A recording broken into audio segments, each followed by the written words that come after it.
প্রিয় দর্শক, কেমন আছেন? আশা করছি ভালো আছেন। রূপপুর পারমাণবিক বিদ্যুৎ কেন্দ্র এখন আলোচনায় সারা বাংলাদেশে। যথেষ্ট কারণ আছে। এটা বাংলাদেশের সবচেয়ে বড় মেগা প্রজেক্ট, সবচেয়ে ব্যয়বহুল প্রজেক্ট, সবচেয়ে আকর্ষণীয় প্রজেক্ট, সবচেয়ে কঠোর নিরাপত্তার মধ্যে থাকা একটা প্রজেক্ট। সেই নিরাপত্তা বেষ্টনী কেমন, নিরাপত্তার চাদর কেমন, সেই সম্পর্কে কিছু কথা বলবো। তার আগে বলে নিই, রূপপুর পারমাণবিক বিদ্যুৎ কেন্দ্র আমি গিয়েছি 2024 সালের এপ্রিল মেতে সম্ভবত গিয়েছি সেখানে। সেটার উপর একটা ম্যাগাজিন অনুষ্ঠান করেছি। সেই ম্যাগাজিন অনুষ্ঠান করার অভিজ্ঞতা আপনাদের সাথে শেয়ার করব। নিরাপত্তা কাকে বলে তার আগে বলে নেই, রূপপুরে কিন্তু ওই এলাকার রূপপুর পারমাণবিক বিদ্যুৎ কেন্দ্রকে কেন্দ্র করে ওখানে কিন্তু বেশ শহর গড়ে উঠেছে, একটা বড় শহর। বিশাল বিশাল টাওয়ার আছে, যেখানে 5-6 হাজার রাশিয়ানরা থাকে, ইঞ্জিনিয়াররা থাকে, বিজ্ঞানীরা থাকে, বাংলাদেশিরা থাকে, বাংলাদেশি ইঞ্জিনিয়াররা থাকে। নানানভাবে একটা শহরের মতো হোটেল, রিসোর্ট, আবাসিক এলাকা গড়ে উঠেছে, মার্কেট, ঠিক আছে, গড়ে উঠেছে, ওয়াচ টাওয়ার, নিরাপত্তার চাদর। আমরা তখন রূপপুর পারমাণবিক বিদ্যুৎ কেন্দ্রের সম্ভবত একটা অধিদপ্তর আছে ঢাকায়, আগারগাঁওয়ে। সেখানে আমি বিটিভির চিঠি নিয়ে গিয়েছি। বিটিভির পারমিশন হওয়ার পর বিটিভির চিঠিটা আমি তাদেরকে দিলাম। তারা বললেন যে, ওখানকার যিনি প্রধান ছিলেন তিনি বললেন যে এটা মন্ত্রণালয়ের পারমিশন লাগবে। আমি অভিজ্ঞতার কথাগুলো আপনাদেরকে বলি। সেখানকার সিকিউরিটি কেমন কিছুটা হয়তো বুঝতে পারবেন। তো একটা সুন্দর শহর সেখানে আছে, সেটা শুনেছি, পত্রপত্রিকায় লেখালেখি হয়েছে, বিভিন্ন জনের কাছে শুনেছি, কিন্তু যাইনি, কখনো দেখিনি। অধিদপ্তর চিঠি পাঠালো মন্ত্রণালয়ে আবার ঘোরাঘুরি, আমাদের জ্বালানি ও খনিজ সম্পদ মন্ত্রণালয় সম্ভবত, হ্যাঁ, সচিবের বরাবর চিঠি গেল, চিঠি, ওখানকার পারমিশন। আমাদের কিন্তু ছুটাছুটি চলছে, ও বিটিভি, অধিদপ্তর এবং মন্ত্রণালয়। চিঠি আসবে কবে কবে আসবে, আমরা একটা তারিখ দিয়েছি, সেই তারিখ ওভার হয়ে গেছে, চিঠি আসে নাই, এখনো চিঠি ইস্যু হয় নাই। এক পর্যায়ে, আমি আর বেশি বাড়ালাম না, এক পর্যায়ে চিঠি ইস্যু হলো, আমরা যাওয়ার তারিখ ঠিক হলো, অধিদপ্তর থেকে আমাদেরকে একটা ফোন নাম্বার দিল, আপনারা তাঁর সাথে যোগাযোগ করে সেখানে যাবেন। তার সাথে আমরা যোগাযোগ করেছি। তিনি বললেন যে আপনারা কয়জন আসবেন, কিভাবে আসবেন, আপনাদের প্রত্যেকের এনআইডি কার্ড লাগবে, আপনাদের প্রত্যেকের জীবন বৃত্তান্ত লাগবে, আপনাদের প্রত্যেকের বাপ দাদার ঠিকানা সহ, অতীতে কোথায় ছিলেন, এখন কোথায় আছেন, কি করছেন, প্রত্যেকটা, এবং বিটিভিতে আপনারা কে কিভাবে আসবেন বিটিভি থেকে সেটা উল্লেখ করতে হবে। সমস্ত কিছু উল্লেখ করে, আবার ওই গাড়ির কোন রেন্টে কারের গাড়ি, কি গাড়ি নিয়ে যাব আমরা, সে ড্রাইভার, সেটার মালিক কে, প্রত্যেক ইনফরমেশন আমরা রূপপুর পারমাণবিক বিদ্যুৎ কেন্দ্রের সংশ্লিষ্ট কর্মকর্তাকে দিয়েছি। এক পর্যায়ে, আমি এখানে আর বাড়ালাম না, এক পর্যায়ে আমরা গেলাম, আমরা যাত্রা শুরু করলাম। ওখানে গিয়ে আমরা তো সরাসরি তো আর পারমাণবিক বিদ্যুৎ কেন্দ্রে ঢুকতে পারবো না, সেটা অন্যরকম। আমরা গিয়েছি যে আবাসিক এলাকা যেখানে আমরা থাকবো, রেস্ট হাউস, এবং সেখানে অনেক বড় বড় অট্টালিকা আছে, অনেক চমক দেখবো বলে সেখানে গিয়েছি এবং দেখেছি, অভিজ্ঞতা হয়েছে। সেটা একটা শহর, অত্যাধুনিক শহর। আবাসিক এলাকা যেখানে আমরা থাকবো বা বড় বড় কমপ্লেক্সগুলো আছে সেখানে গিয়েছি। সেখানে নিরাপত্তার কথাটা একটু বলি। আমাদের রেস্ট হাউস ওইটার ভিতরেই, বিশাল বিশাল অট্টালিকা বাইর থেকে দেখা যাচ্ছে, সিকিউরিটি অসাধারণ। সেখানে আমাদেরকে প্রথমে আনসার চেক করলো, আমাদের ন্যাশনাল আইডি, আমাদের বায়োডাটা, আমাদের সমস্ত কিছু। বসে আছি আধা ঘন্টা, বসে থাকার পর আনসার চেক করার পর পুলিশ আসলো, পুলিশ আসার পর এসবি আসলো, এনএসআই, আমি ধারার সংক্ষেপ করছি এখানে, এসবি, এনএসআই, এগুলো তাৎক্ষণিকভাবে হয়ে যায়নি, সময় যাচ্ছে, আমরা বিরক্ত হচ্ছি। আবার ভালো লাগছে যে বাংলাদেশে এত বড় একটা প্রজেক্ট, নিরাপত্তা এরকমই হবে। নিরাপত্তা কাকে বলে, তাই হওয়া উচিত, তাই হচ্ছে। পুলিশ আসলো, র্যাব আসলো, এসবি আসলো, এনএসআই, এটা ধারাবাহিকভাবে এসছে, সবাই একসাথে আসে নাই। আমরা কিন্তু বসে আছি, হাঁটছি, দাঁড়িয়ে আছি বাইরে, তো কিছু করার নেই।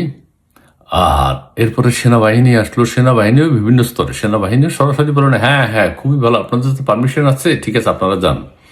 পুলিশও বলেনি যে আপনাদের তো পারমিশন আছে, ঠিক আছে আপনারা যান। কেউ দায়িত্ব নেয় নেই। বিভিন্ন স্তরের নিরাপত্তা, প্রত্যেকের ব্যাপারটা, প্রত্যেক police, SB, NSI, answer, military, সবাই তারা যদি স্যাটিসফাইড হয়, তারা কিন্তু অন্যকে ইনসিস্ট করতে পারবে না। পুলিশ এনএসআই কে বলতে পারবে না, এনএসআই এসবি কে বলতে পারবে না, এসবি সেনাবাহিনীকে বলতে পারবে না যে সব ঠিক আছে তো যাক। না না না, সবাই স্যাটিসফাইড হয়ে শেষ পর্যন্ত সেনাবাহিনীর পরও নানান পরীক্ষা নিরীক্ষা আমাদের কাগজপত্রে ছিল। বিটিভির পারমিশন আছে কিনা, মন্ত্রণালয়ের আছে কিনা, অধিদপ্তরের আছে কিনা, আমাদের সবার এনআইডি ঠিক আছে কিনা, আমাদের সবার বাপ দাদা কারা কে কি সব ঠিক আছে কিনা, সবাই স্যাটিসফাইড হয়ে বললো যে আমরা মনে করলাম এখন চলে যাব, এখন ভিতরে যেতে দিবে না। বসিয়ে রেখেছে। খারাপ লাগছে আবার ভালোও লাগছে। বাংলাদেশের সবচেয়ে বড় মেগা প্রজেক্ট বসিয়ে রেখে বললো যে ঠিক আছে, আপনারা ওই সংশ্লিষ্ট কর্মকর্তাকে ফোন করেন। আরে তো এত কিছু চেক করলেন আপনারা, এখন আমরা ভিতরে যাব না? না, ওনাকে ফোন করেন। কেউ কিন্তু দায়িত্ব নেবে না। তখন আমরা তাকে ফোন করলাম যে আপনি একটু আসতে হবে। উনি বললো যে সবার আপনাদের চেকিং হয়েছে? আমি বললাম হয়েছে। বললো যে উনি এসে তখন আবার আমাদেরকে কনফার্ম করলো, কর্মকর্তা এসে, যে কার নাম কি, কার এনআইডি কি, কার কি পরিচিতি, কে কোত্থেকে এসছেন, বিটিভির চিঠি, মন্ত্রণালয়ের চিঠি, অধিদপ্তরের চিঠি, সমস্ত কিছু দেখার পর তিনি যখন কনফার্ম করলেন, কিন্তু 45 মিনিট 1 ঘন্টা চলে গেছে, কিন্তু তিনি তখন বললেন যে ঠিক আছে, ওনারাই তখন আবার সেনাবাহিনী আমাদেরকে ফিজিক্যাল সুইপিং না কি করেন ওইটা করে আমাদেরকে ভিতরে পাঠাতে অনুমতি দিলেন, ভিতরে যেতে অনুমতি দিলেন। তারপর ভিতরে গেলাম, ভিতরে যে চাটা খেয়ে আমরা কি করবো টরবো ওনাদেরকে সমস্ত কিছু জানালাম। এক পর্যায়ে উনি আমাদেরকে রেস্ট হাউসে নিয়ে গেলেন। ওখানে বিশাল বিশাল অট্টালিকা, বিরাট শহরের মতো, হ্যাঁ, একদম পরিষ্কার পরিচ্ছন্ন। ওই রেস্ট হাউসে যখন গেলাম তখন আবার আমাদের প্রত্যেকের রুম, আমরা কে কোন নাম্বার রুমে আছি, এসবি, এনএসআই, সিভিল ড্রেস। আবার এরা আরেকটা গ্রুপ, গেইটে যারা দেখেছে তারা না, এরা অন্য একটা গ্রুপ, এসবি, এনএসআই। এরা এসে আমাদের সমস্ত গেট, রুম নাম্বার, কে কোন রুমে আছি, তার নাম কি, সমস্ত কিছু আলাদা আলাদা করে আবার নিয়ে গেল। বিরক্ত, কিন্তু আবার ভালোও লাগছে। মেগা প্রজেক্ট বলে কথা, সিকিউরিটি এমনই হবে। এক পর্যায়ে আমরা তখন লাঞ্চে গেলাম, লাঞ্চ সেরে আমরা আবার রুমে আসলাম। বেরোতে পরীক্ষা দিতে হয় মানে সিকিউরিটি চেক করে, তারপরে যেখানে শুটিং করব সেখানে চেক করে। আমরা আবাসিক এলাকায় রাতের মধ্যে কিছু ভিডিও নিতে চেষ্টা করলাম, যেখানে গেলাম ওখানে আবার এসবি, এনএসআই দাঁড়ানো সিভিল ড্রেসে। এর মধ্য দিয়ে আমরা আবাসিক এলাকায় ছিলাম রাতে। পরের দিন থেকে আমরা রূপপুর পারমাণবিক বিদ্যুৎ কেন্দ্রেই শুটিং করব, বিদ্যুৎ কেন্দ্রের ভিতরে যাব। এখন আমরা এটা এই লোকাল অফিসকে জানালাম, মানে যার সাথে আমরা ওখানে প্রথম যোগাযোগ করেছি, পারমাণবিক বিদ্যুৎ কেন্দ্রের অফিস কর্মকর্তা, ওনারা সিভিল।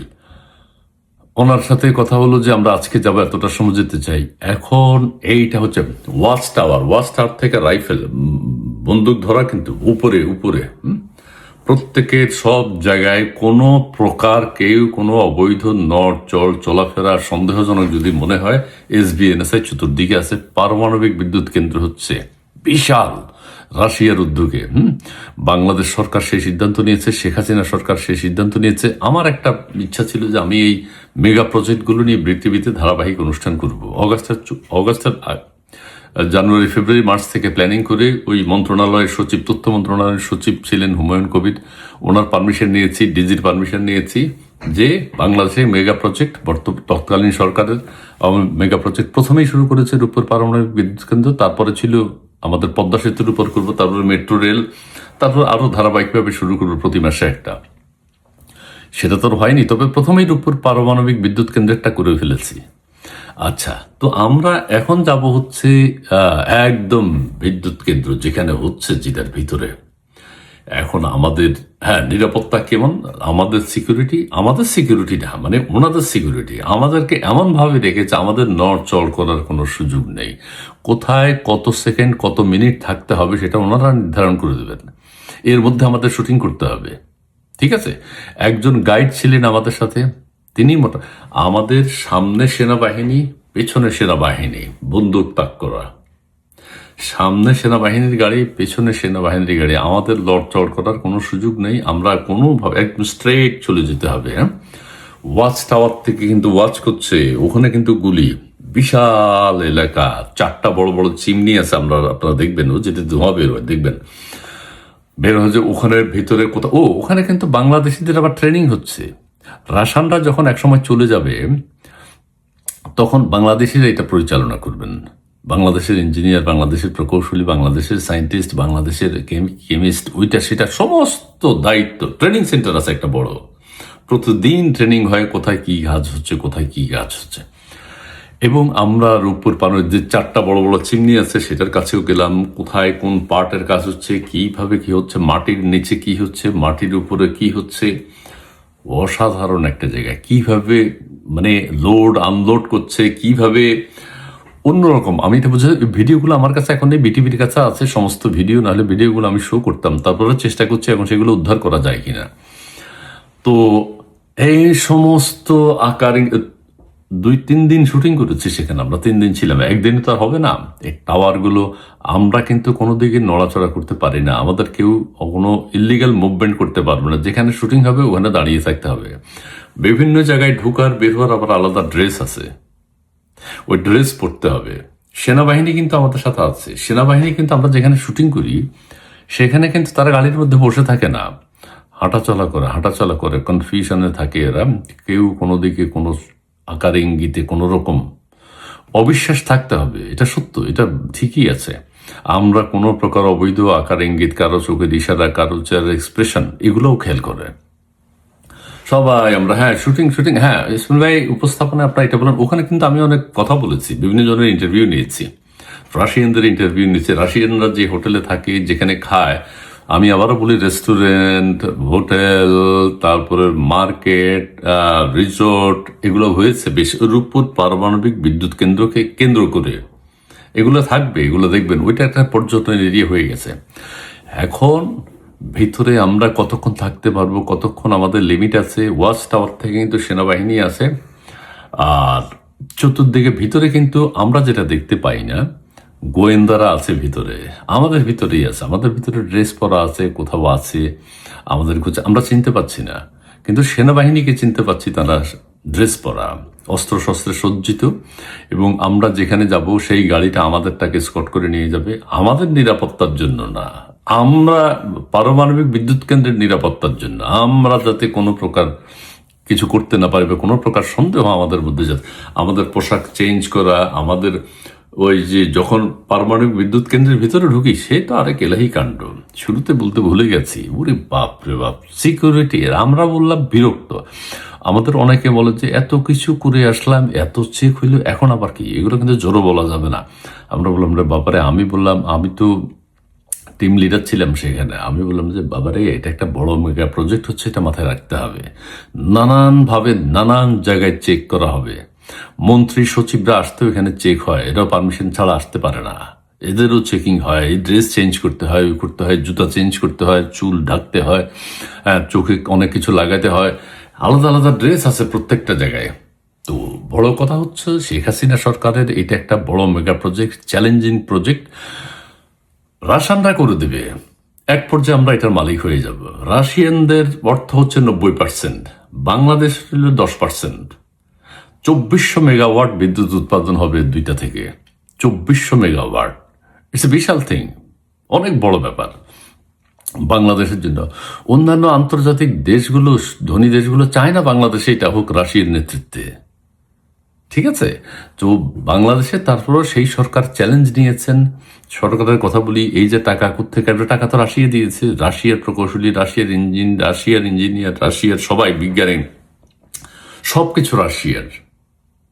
তো তারা ইনভেস্ট করেছে আমাদের এখানে, বিদেশি বিনিয়োগ বলতে যেটা বোঝায়। এবং আমরা জায়গা দিয়েছি, আমরা ওই করেছি সেই করেছি, ওরা এখান থেকে ওদের প্রফিটটা তুলে নেবে 30 বছরে। এবং এক পর্যায়ে বাংলাদেশের প্রকৌশলীরাই এটা পরিচালনা করবেন। ওই ট্রেনিং হচ্ছে কিন্তু এখন থেকেই, নখদর্পণে সব কিছু শেখাচ্ছে। আজকে আমি রূপপুর পারমাণবিক বিদ্যুৎ কেন্দ্র নিয়ে এত কথা, সেই মুহূর্তে এই কথাগুলো বললাম যে আমার অভিজ্ঞতা। তারপর আমরা সমস্ত কিছু শুটিং করে এসে বিটিভিতে আমাদের শুটিং হয়েছে, মন্ত্রী সচিব, শত শত দর্শক উপস্থিতিতে। ওখানে রাশিয়ান গান হয়েছে, রাশিয়ান ভাষায় আমিও কিছু কথা বলেছি, রাশিয়ানদের ইন্টারভিউ হয়েছে। সে এক অসাধারণ দৃশ্য, ইমোশনাল ব্যাপার। ফাহমিদা নবীও গান করেছে এখানে, রাশিয়ান গান, রাশিয়ান সুরে বাংলা গান করেছে। রাশিয়ানদের সাথে আমি কথা বলেছি, রাশিয়ানরা আবার অনেকে বাংলায় কথা বলেছে। ওখানে রাশিয়ানরা বাংলায় কথা বলে, রাশিয়ানরা বাংলায় কথা বলে, বাংলাদেশের মাছ কিনে, বাংলাদেশের শাকসবজি কিনে, বাংলাদেশের ফ্রুটস কিনে। অসাধারণ। মানে ওখানে গেলে আপনি দেখবেন যে রাশিয়ানরা মনে বাঙালি হয়ে গেছে, মানে যেহেতু লং টাইম ওদের ওখানে থাকতে হবে। তবে এত রাশিয়ান যে সেখানে আছে ধারাবাহিকভাবে কন্টিনিউশন আছে, কিন্তু এক গ্রুপের কাজ শেষ তো আরেক গ্রুপ আসছে, এক গ্রুপের কাজ শেষ তারা চলে গেল আরেক গ্রুপ এসছে, এইভাবে অদল বদল। একেবারে যে বছরকে বছর সেখানে একজন থেকে যাবে না, যার কাজ শেষ সে চলে যায়। থাকা টাকার অসাধারণ কিছু ইনফ্রাস্ট্রাকচার গড়ে উঠলো সেখানে, সেটা আমাদের। রাশিয়ানরা করে দিয়ে গেছে, সেটা আমাদের। তারা ইনভেস্ট করেছে, কিন্তু আলটিমেটলি এটা আমাদের দেশে হয়েছে। এবং পারমাণবিক বিদ্যুৎ কেন্দ্র আরেকটা করার শেখ হাসিনা সরকারের পরিকল্পনা ছিল, সেটা এখন কবে কিভাবে হবে আর জানি না। তবে এই দুইটা ইউনিট চালু হলে বাংলাদেশ মানুষ 2400 মেগাওয়াট বিদ্যুৎ পাবে। 2024 জুলাই আগস্টে আমার এই ওয়ে টু স্মার্ট বাংলাদেশ অনুষ্ঠানটা প্রচার হয়েছিল। আপনারা হয়তো অনেকে দেখেছেন, অনেকে হয়তো বুঝতে পারবেন যে কিভাবে কি হয়েছে। ম্যাগাজিন অনুষ্ঠানটা দেখতে পাবেন, দেখেছেন। ইউটিউবে থাকতে পারে, থাকলে আমি লিঙ্ক দেব আপনাদেরকে। প্রোমোটা আমার কাছে আছে, way to smart Bangladesh. Rooppur পারমাণবিক বিদ্যুৎ কেন্দ্রের পরে আমাদের পদ্মা সেতুর স্ক্রিপ্ট আমার কাছে আছে, পদ্মা নিয়ে যাওয়া হয়েছে, সেই স্ক্রিপ্ট আমার কাছে আছে। কোনোদিন যদি সময় পাই সেটা করব। প্ল্যান ছিল আওয়ামী লীগ সরকারের যত মেগা প্রজেক্ট আছে সেগুলো নিয়ে ম্যাগাজিন অনুষ্ঠান করার। সেটা প্রথমটা করেছি, সেটা হচ্ছে রূপপুর পারমাণবিক বিদ্যুৎ কেন্দ্র। সমস্ত কৃতিত্ব শেখ হাসিনা সরকারের। ধন্যবাদ।